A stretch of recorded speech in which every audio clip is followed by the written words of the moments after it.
우리가 함께 봉독한 요한복음 12장 본문의 말씀은 이렇게 시작이 됩니다. 6월절 엿새 전에. 6월절 엿새 전에.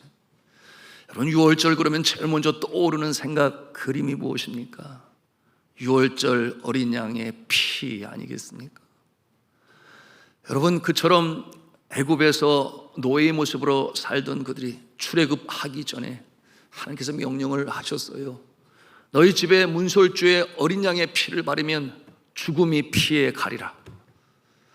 여러분, 그러므로 그렇게 순종하며 따른 자는 그날 밤에 처음 난 장남이나 또는 짐승의 젖꽃도 죽지 아니했습니다. 여러분, 죽음이 그렇게 지나간 곳이에요. 여러분, 6월절 그러면 이 히브리어로는 패사흐라는 말을 사용하고, 그리고 영어로는 Passover. 한국 성경에는 6월이라고 하는 이 말의 뜻이 넘을 유자에 넘을 월자예요. 그러므로 죽음이 담을 넘어 지나갔다, 죽음이 이루어지지 않았다. 그것이 바로 6월절의 모습인데요. 그런데 이 하느님을 경외하지 아니하는 자들은 그 밤에 어린 양의 피를 문설주에 바르지 아니하므로, 여러분, 이 애굽 사람들의 가족에는 그 장남이 죽고 그리고 짐승의 젖것까지도 죽게 됐으니 그 애곡 소리가 밤새도록 그치지 아니했습니다. 여러분이 6월절 지난 이후에 하나님께서 그처럼 430년 동안 노예로 살고 있었던 하나님의 백성들을 출애굽하게 하셨던 것입니다. 자, 오늘 본문과 연관해 보면 우리 주 예수 그리스도께서는 바로 이 6월절에 십자가에 달리십니다. 그러므로 어린 양의 모습으로 그 피로 하나님의 그 사랑하시는 모습을 그렇게 나타나셨으니, 그 예수 그리스도의 그 보혈의 공로로 말미암아 믿는 자마다 구원을 얻는 놀라운 역사가 나타나게 되었어요. 예수 그리스도께서는 죄 없으셨지만 우리의 죄를 다 짊어지시고 친히 그 죄값을 감당하셨으니 양손과 발에 못 박히시고 머리에는 가시면류관 쓰시고 또한 허리에 창으로 말미암아 물과 피를 다 쏟으시기까지 우리를 사랑하심으로 구원의 역사는 그렇게 이루어질 수가 있었던 것입니다. 그러므로 예수 그리스도를 가리켜 또 하나의 신학적 이름을 붙였으니 예수 그리스도를 가리켜 말할 때 6월절 어린 양, 그렇게 우리가 부릅니다. 이 6월절 엿새 전에 예수님께서 베다니에 도착하셨다, 그렇게 오늘 성경 말씀합니다. 요한 복음을 기록한 이 사도 요한은 다가오는 예수님의 죽음을 이렇게 예고하고 있는 것입니다. 예수님이 도착하자 이 베다니 마을이 갑자기 활기를 띠기 시작했죠. 베다니에 잔치가 벌어졌어요. 예수님이 들어오게 되니 이 잔치는 누구를 위한 잔치였는가? 오늘 2절에 기록되어 있죠. 거기서 예수를 위하여 잔치할세. 그러므로 예수 그리스도는 이 잔치의 주빈이셨던 것입니다. 죽은 나자로를 살리신 예수 그리스도를 그 마을 사람들이 목격하게 되었어요. 그리고 그 모습을 직접 경험한 이 마르다와 마리아의 마음에는 얼마나 그 감사한 마음이 넘쳤겠습니까? 그러므로 예수님을 무척이나 존경하고 예수님께 감사한 마음이 충만하고, 그래서 예수님을 주빈으로 하고 또 그 자리에는 이 죽었다가 살아난 나자로를 불러서 이렇게 감사의 잔치를 벌이게 된 것입니다. 여러분, 우리가 상상해 볼 수 있어요. 죽었던 오라버니가 살아났으니 마리아와 마르다 얼마나 감사했겠습니까? 예수님의 그 사랑에 감사하고 감격했어요. 그러나 또 한편 우리 상상해 볼 수 있어요. 얼마나 놀랐겠습니까? 죽은 자가 살아날 수 있다니. 그러니 이와 같은 사건을 통하여 이 마리아와 마르다 그리고 그곳에 있는 사람들은 예수 그리스도의 다른 면을 보게 되었으니, 예수 그리스도는 능력이 많으셔서 병든 자를 치유하시는 치유자이실 뿐만 아니라 그는 부활이요 생명이니 그를 믿는 자는 죽어도 살겠고 무릇 살아서 그를 믿는 자는 영원히 죽지 아니하리라 하셨던 예수님의 말씀을 확신하며 믿는 계기가 될 수 있었던 것이에요. 사랑하는 성도 여러분, 우리가 믿는 예수님은 어떠한 분이십니까? 우리가 확실히 알아야 돼요. 인류의 역사 속에 그 누구도 죽음의 이 사망에 쏘는 것을 해결하는 자가 없었습니다. 그러나 예수 그리스도께서는 이처럼 죽은 자를 살리심으로 말미암아 사망에 쏘는 것을 이기셨을 뿐만 아니라 그 자신의 죽음에서 친히 부활하셨으므로 부활의 첫 열매가 되셨으니, 여러분 이처럼 부활이시여 생명 되신 예수 그리스도를 구원주로 믿으시기를 바랍니다. 잔치 중에 마르다는 시종을 들고 있었고, 그의 오라버니 이 나자로는 예수님과 또한 손님들과 함께 있는 그 자리에 자리를 정하였어요. 여러분, 자리를 정하였다, 이 뜻이 어떤 뜻을 가지고 있는가 하면, 예수님 옆에 비스듬히 누웠다.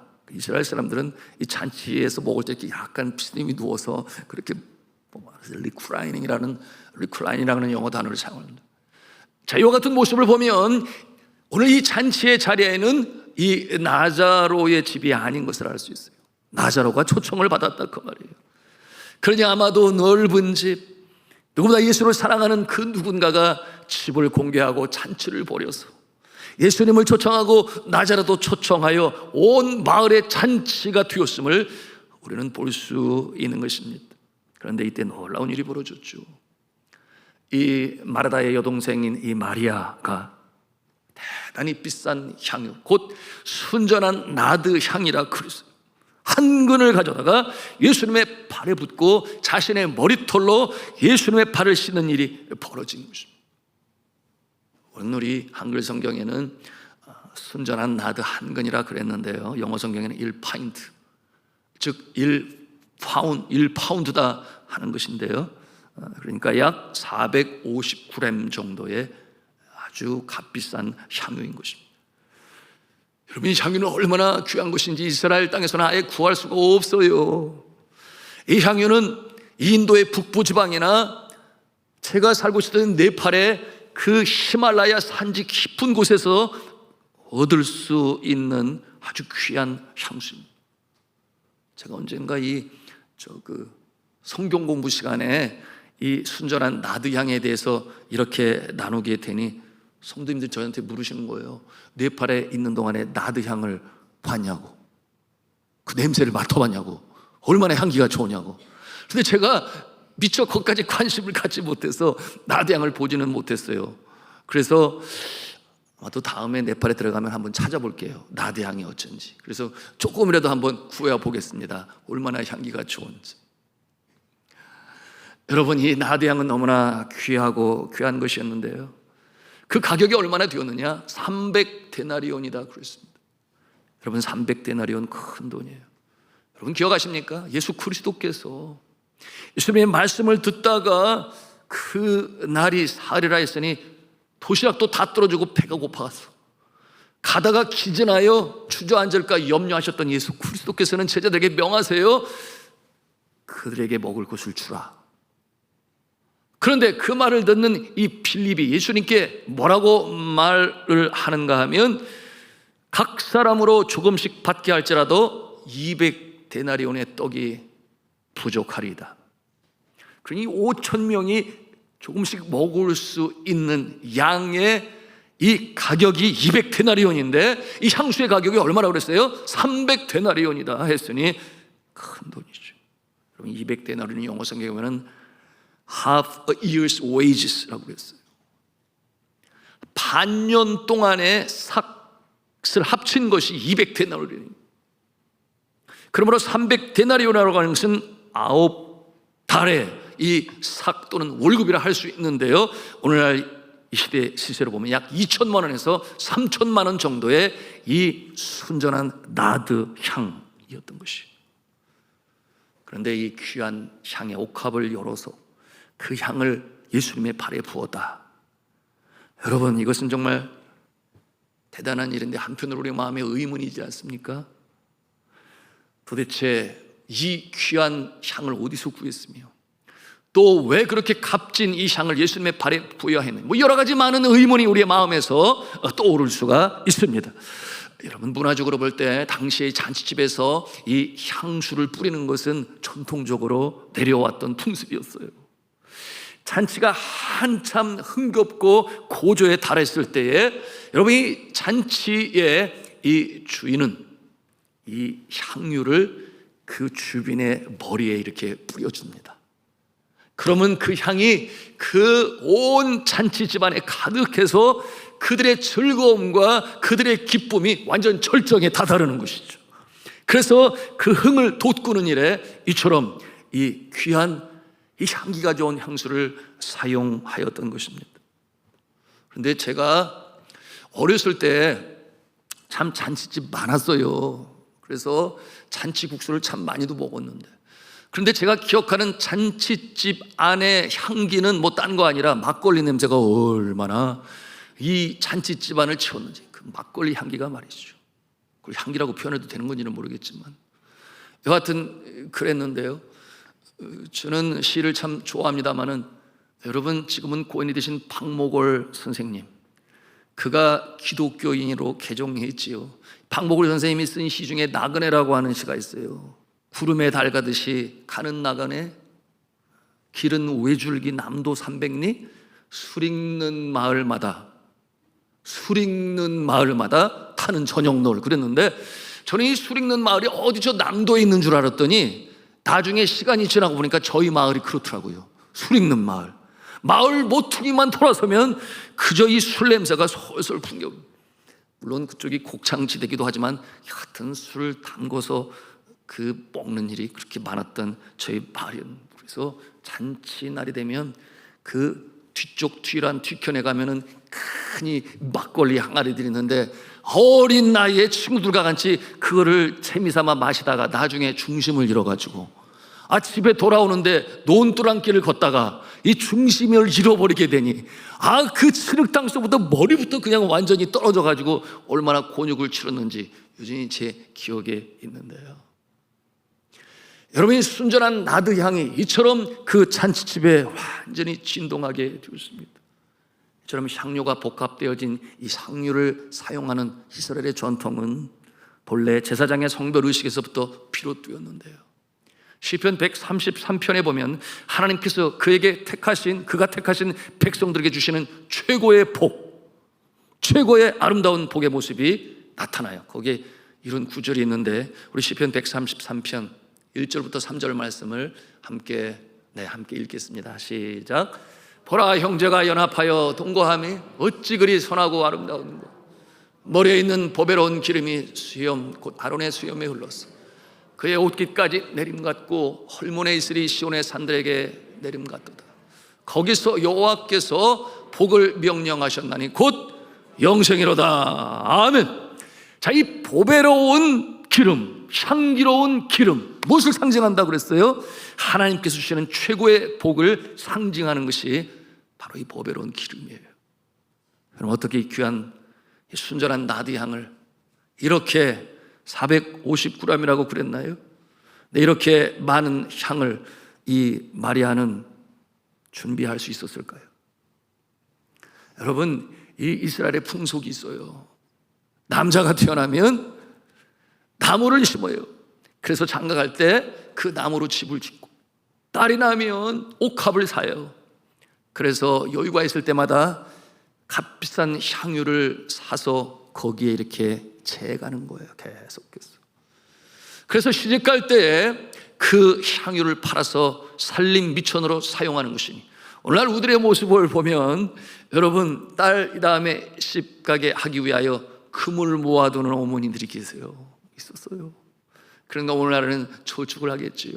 아들이든 딸이든 결혼할 때 살림 미천에 사용하겠다 하는 이와 같은 모습 다를 바가 없습니다.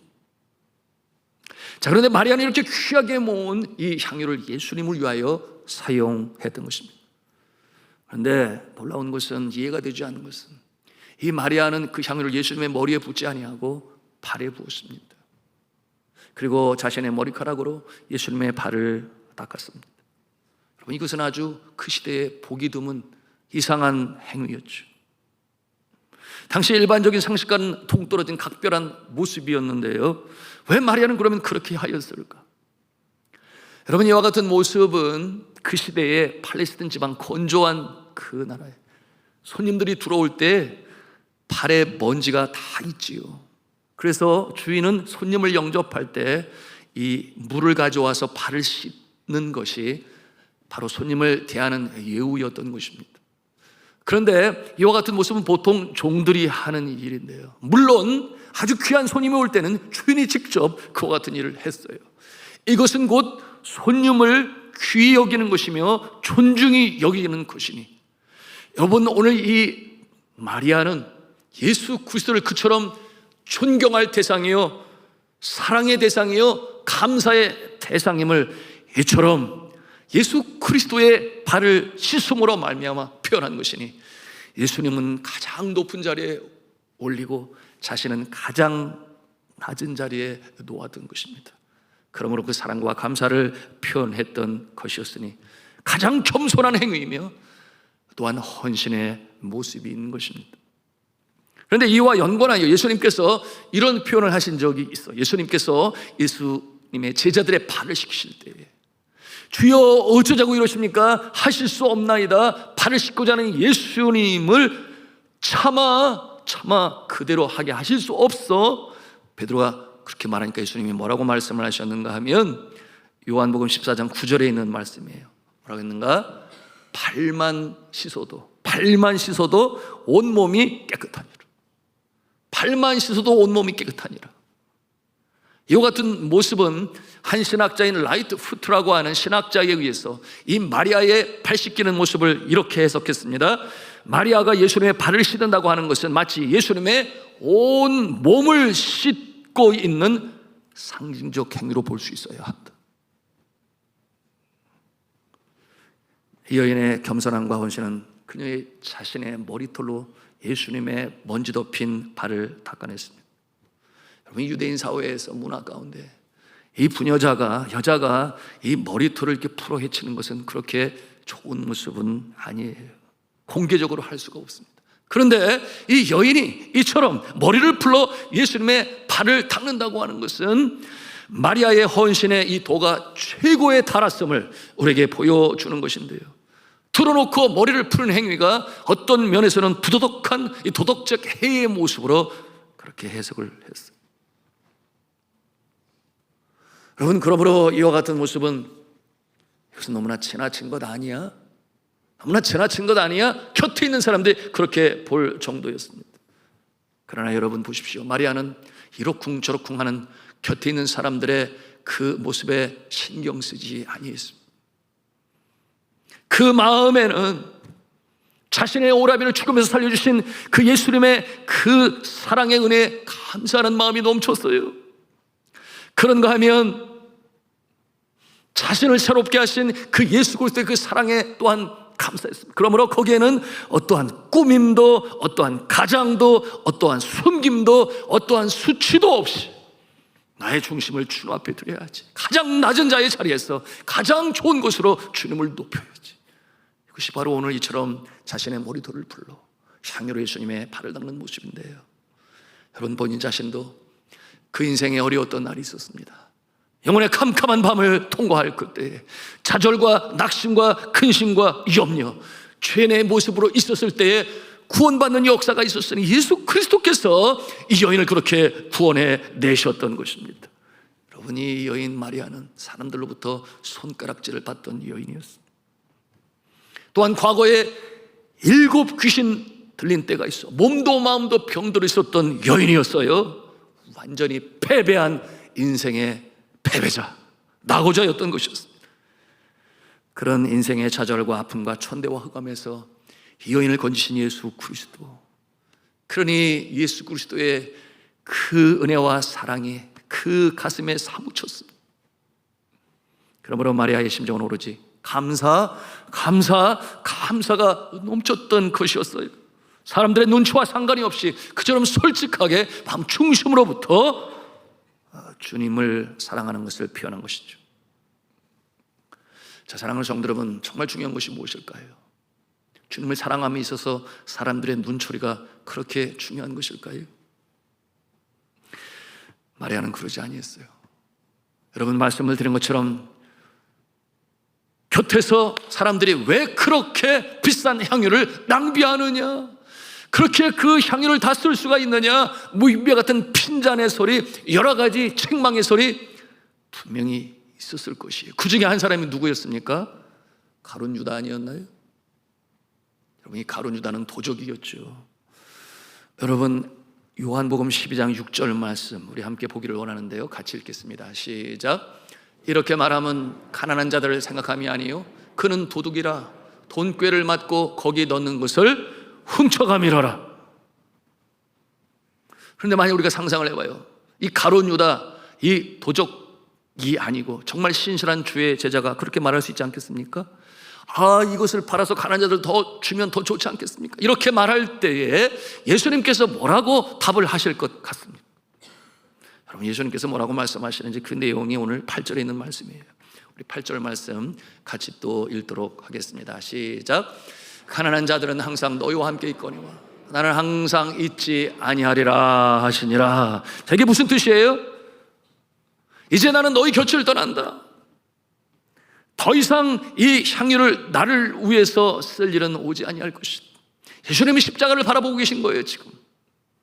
그러나 너희는 계속해서 어려운 자들을 도울 기회가 오게 될 것이다. 그러므로 그렇게 하라. 이 같은 내용으로 주님께서 그의 제자들에게 말씀하십니다. 여러분, 당시 장례 문화로 죽은 자의 몸에 향유를 뿌렸습니다. 그러니 예수님은 자신의 임박한 죽음을 미보고 계신 거예요. 그리고 이 여인의 그 감사와 순종과 헌신의 표현을 예수님이 받으신 것입니다.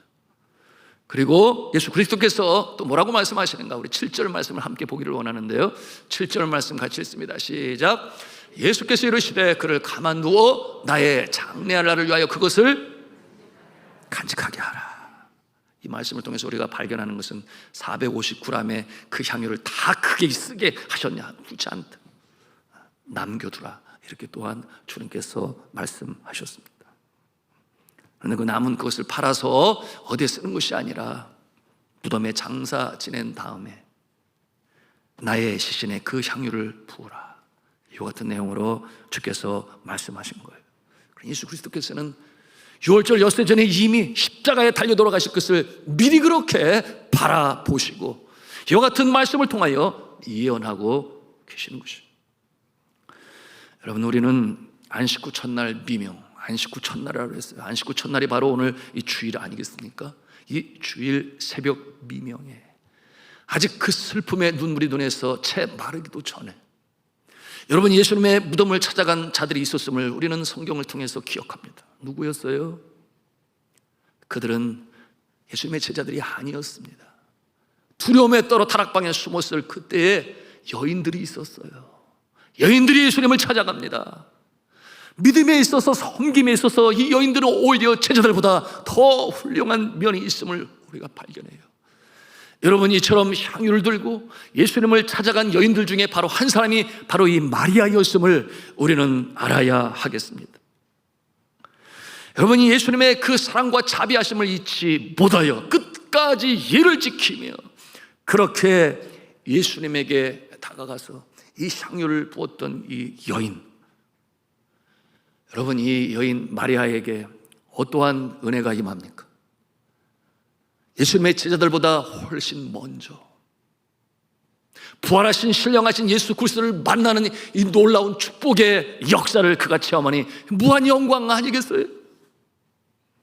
사랑하는 성도 여러분, 오늘의 말씀을 통해 그리고 오늘 이 맥주 감사절을 지내면서 우리가 배우는 영적 레슨이 있습니다.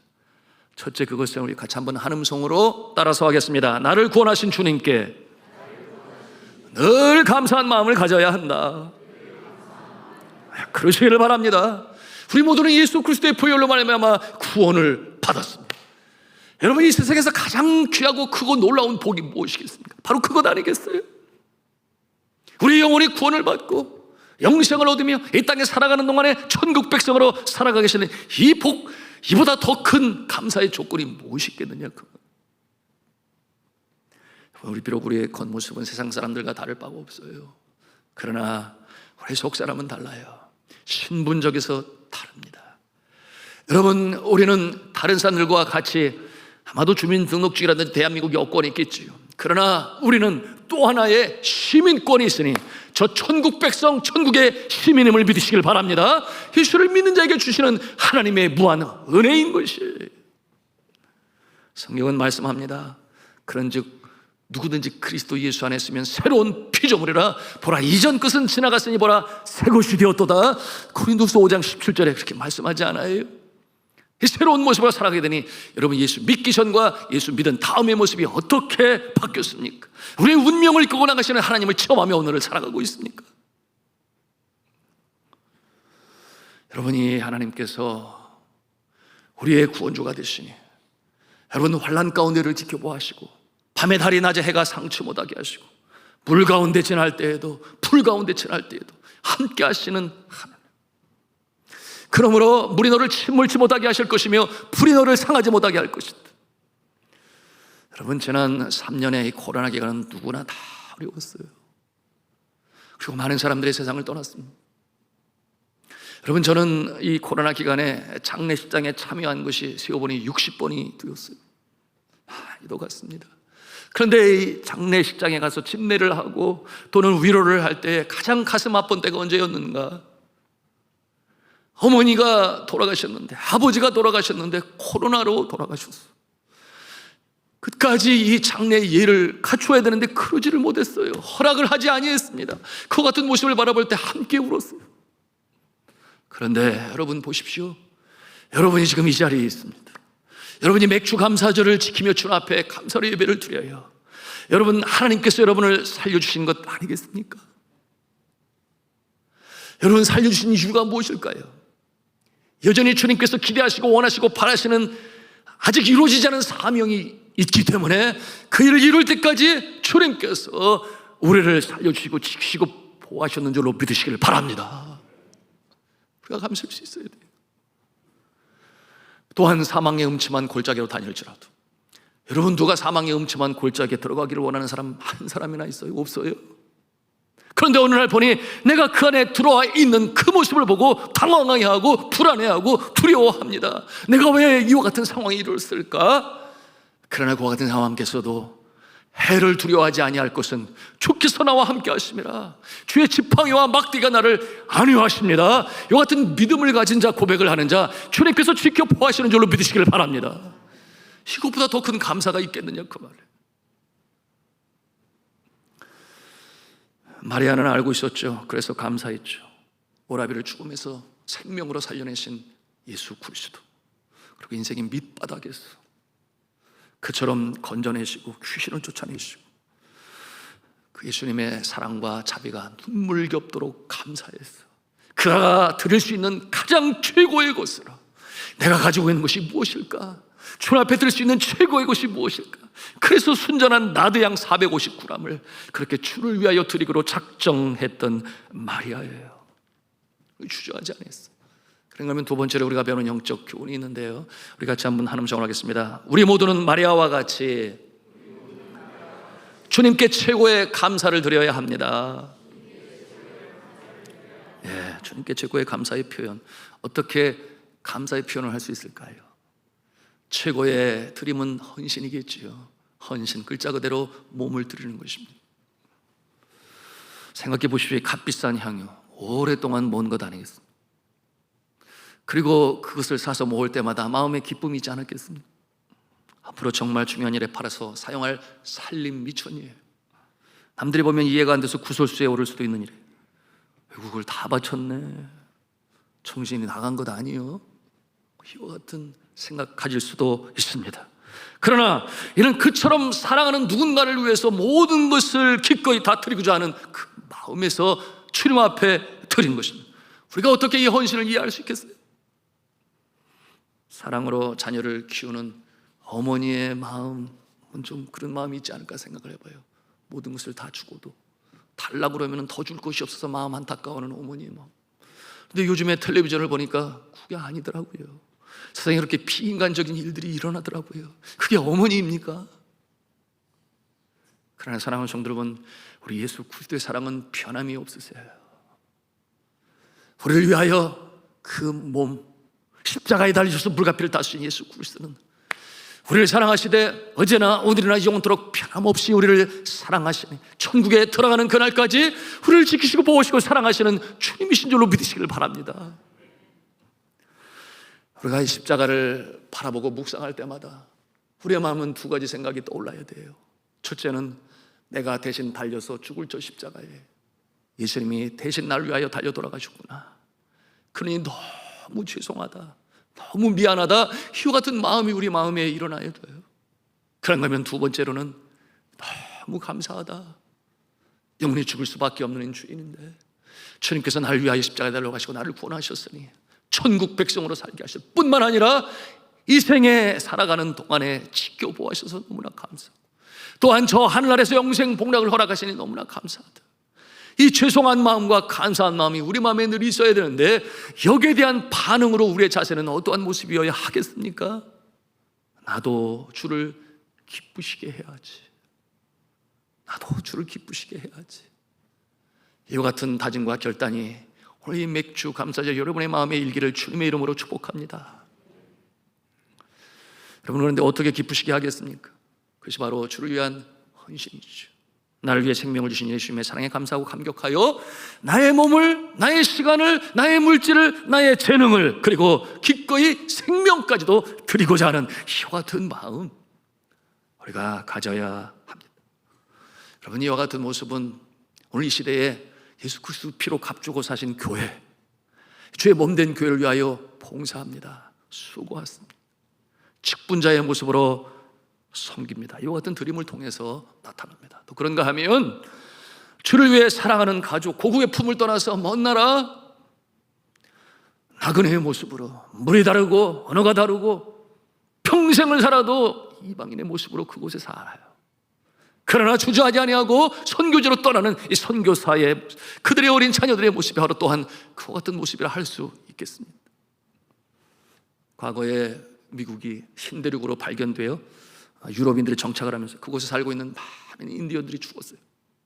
그 죽어가는 인디언들이 불쌍해서 복음을 전하다가 일찍이 주님의 품에 안긴 한 선교사가 있었으니 그 이름이 데이비드 브레이너드라고 하는 선교사예요. 24세 되는 그의 일기장에 이런 기록이 있습니다. 나의 생애의 100%가 그들을 위해 투자되고 소모되게 하소서. 그들이 누구겠습니까? 아직 예수를 믿지 못한 인디언들. 그것처럼 급하게 복음을 전하고자 했던 이유가 있었는데 뭐냐면 이 유럽인들이 그 땅을 차지하려고 얼마나 많이 인디언들을 죽였는지 몰라요. 가는 곳마다 그처럼 피비린내가 났는데요. 이 데이비드 브레인드 선교사의 마음에는 그들이 도착하기 전에, 죽기 전에 내가 먼저 가서 복음으로 전해야지, 그래서 그들이 예수 믿고 그 영혼이 하늘나라 들어가야지, 이 같은 마음을 가지고, 그래서 마음이 조급했어요.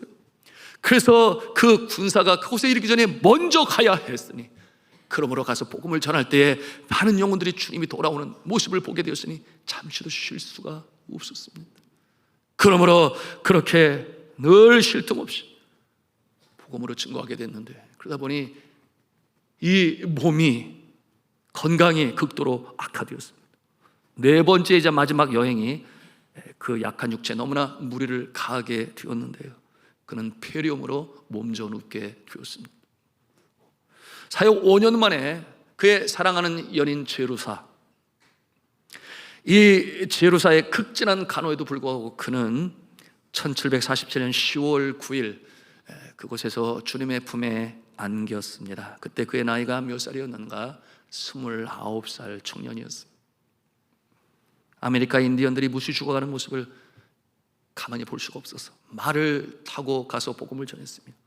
몸이 연약해져서 말을 탈 수 없을 때는 앉아서 그들에게 복음을 전했고, 앉아 있을 수 있는 기력이 없을 때는 누워서 복음을 전했던 데이비드 브레이너 선교사님이었습니다. 그런 세상을 떠나기 전 약혼 여인 제루사에게 이렇게 말을 남겼습니다. 죽음이 없는 저 영원한 하늘나라에서 다시 만납시다. 여인 제루사는 결혼을 하지 못했지만 마치 약속이나 한 듯이 그렇게 열심히 선교 사역에 수고하고 애를 쓰다가 그 다음에 또한 연약한 몸이 되어 건강이 악화되니 발렌타인데이 때 하늘나라로 갔습니다. 그 다음에 여러분, 하늘나라에서 그 둘이 서로 만나지 않았을까요? 저는 그런 상상을 해봅니다. 사랑하는 성도 여러분, 이 시대에 우리가 따를 수 있는 이 마리아의 옥합을 깨는 일은 주께서 각자에게 주신 옥합을 주님 앞에 드리는 것입니다. 이와 같은 모습은 우리의 이 재능 가운데서, 주신 은사 가운데서 주님 앞에 드리는 모습으로도 나타날 수가 있어요. 우리에게 잘 알려진 고전파 음악가 중에 한 사람이 게르그 프리드리 핸들이라고 하는, 여러분 아실 거예요, 핸들. 그는 독일에서 태어나서 독일에서 성장하다가 영국으로 건너가게 되었는데요, 나이 56세 때인 1741년도 그만 빚더미에 올라앉게 되었어요. 그러므로 삶이 너무나 곤궁하고 이제 그대로 가다가는 감옥에 갇혀야 할 신세에 이르게 되었습니다. 그러던 중 어느 날 그는 신앙으로 다시 서야 돼, 하나님 신앙으로 견뎌야지, 성경책을 펴고 읽기 시작했는데요, 그런데 그 가운데 하나님의 은혜가 임했습니다. 하나님의 감동이 그 마음을 적셨어요. 그 본문의 말씀이 어디였는가? 오늘 바로 이 옥합을 깨뜨려 주님께 감사로 표현했던 이 마리아의 모습을 보면서 그 마음에 감동이 임했으니 나도 이 연과 같이 옥합을 깨뜨려서 주님께, 알고 나신 주님께 감사를 올려야 되겠다. 그런데 그것이 무엇이냐? 나의 재능, 나의 은사 아니겠느냐? 나의 음악적인 재능으로 하나님의 영광을 나타내야 돼. 이와 같은 마음을 굳게 먹게 되었습니다. 그리고 오늘 이 옥합을 깨뜨린 마리아와 같이 그렇게 감동을 받은 대로 예수 그리스도의 일생, 그 성경을 통해서 읽은 예수 그리스도의 일생을 담은 오라토리오라고 부르요. 그것을 작곡하기로 작정했습니다. 그래서 1741년 8월 22일 여름철이죠, 이 작곡실에 들어간 이 핸델은 영감을 받습니다. 위로부터 오신 신령한 영감에 휩싸이게 됩니다. 그리고 그가 생각하지 않았던 은율들이 떠오르기 시작했어요. 그리고 그것을 적어가기 시작했는데요, 여러분 3주간 동안 식음을 거의 전폐하다시피 하고, 그리고 외출도 하지 아니하고 자신에게 주신 이 달란트, 이 옥합을 하나님께 드려야지, 그러고서는 그 작업을 쉬지 아니했는데요, 그 결과가 무엇이었는가? 장장 260페이지에 달하는 그와 같은 곡이 완성되었어요. 여러분 그 곡이 당시에 얼마나 많은 사람들에게 영감을 주고 감동을 주었는지 몰라요. 그리고 오늘날에도 그가 작곡하여 하나님께 드린 이 음악은 온 세상에 알려지게 되었으니 우리에게도 다가왔습니다. 이 곡이 바로 그 유명한 핸델의 메시아. 여러분들 아실 거예요.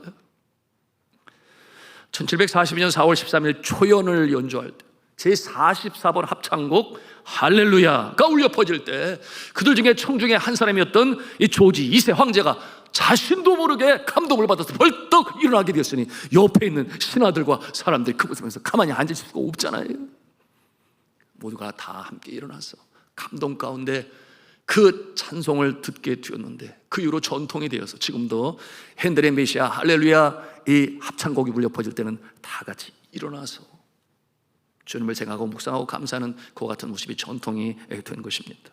사랑하는 성도 여러분, 우리가 이것을 기억해야 하겠습니다.